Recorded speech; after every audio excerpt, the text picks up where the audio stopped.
Is swimming effective for weight loss? Well, most people think swimming is effective to tone muscles and lose fat, and that is why the swimming pools everywhere are always packed in the evenings and weekends. Well, I must first declare that I am not anti-swimming. In fact, I swim regularly. However, when I researched materials for my articles, I came across some negative aspects of swimming from the scientific community. Swimming is considered as one of the best exercises to lose weight and also to build and tone muscles.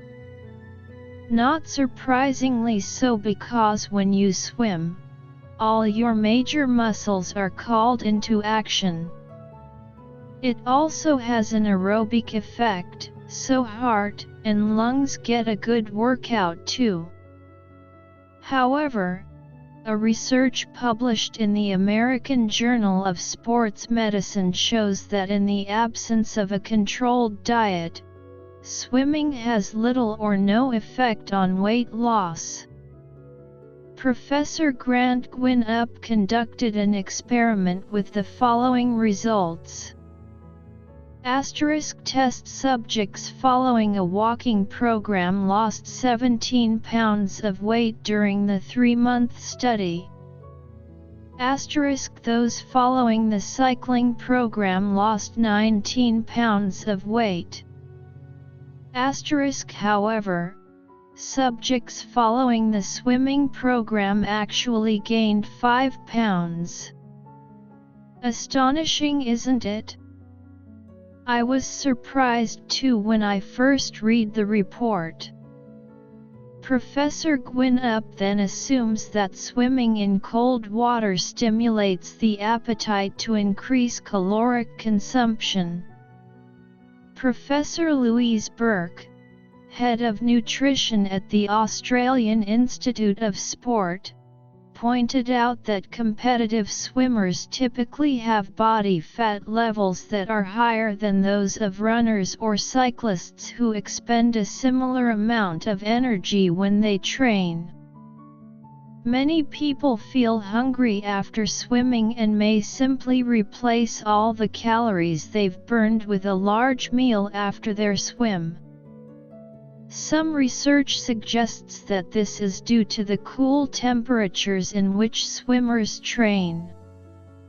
By contrast, runners and cyclists usually experience an increase in body temperature during training, which may serve to suppress appetite at least in the short term, said Professor Burke.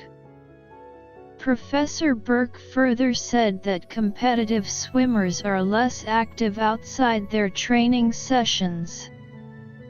They are so tired from the hours spent training that they sleep, sit, or otherwise avoid any real physical activity outside their sessions. Now on building muscles.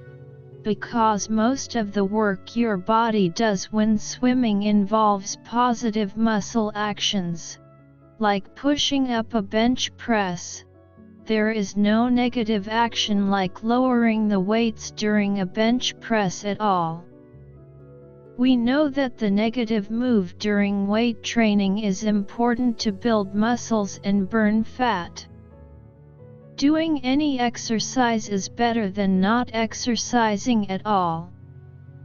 So go ahead and swim so that you can have various forms of exercises to beat the boredom of doing the same things all the time.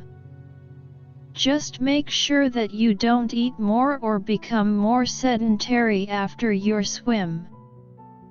Now time to fabulous tips to help you burn more calories and control your weight. Tip number 1. The facts about fasting. People fast for various reasons. While fasting has been a persistent approach to weight loss for countless years, the fact is that any rapid weight loss that comes from fasting is only temporary. A lot of the initial weight loss comes from a reduction in food intake.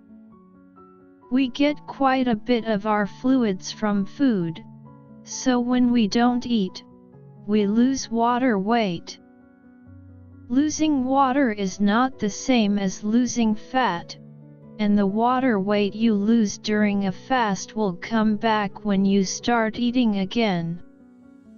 As it turns out, fasting isn't even necessary.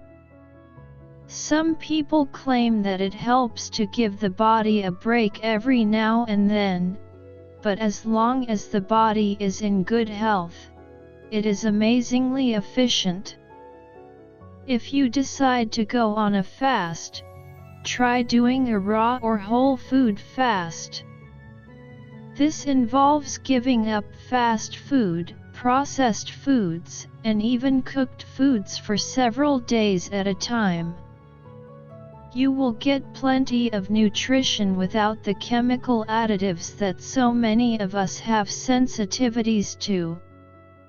Drink plenty of clean, pure water during your fast, and you will feel better in no time.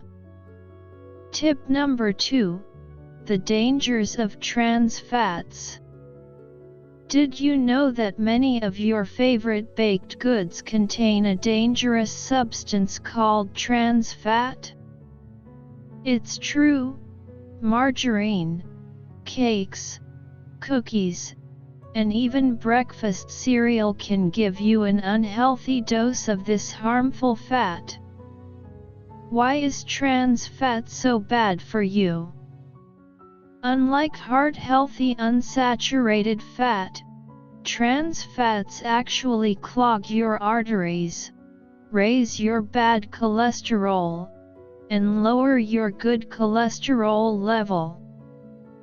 This triple whammy is responsible for thousands of heart attacks each year. In fact, trans fats are so dangerous that experts predict the healthcare industry would save $56 billion over the next 20 years if trans fats were eliminated from all foods. You can protect yourself from trans fats by reading the labels of the food you buy. If you see margarine or hydrogenated oil on the ingredient list, the food contains trans fat.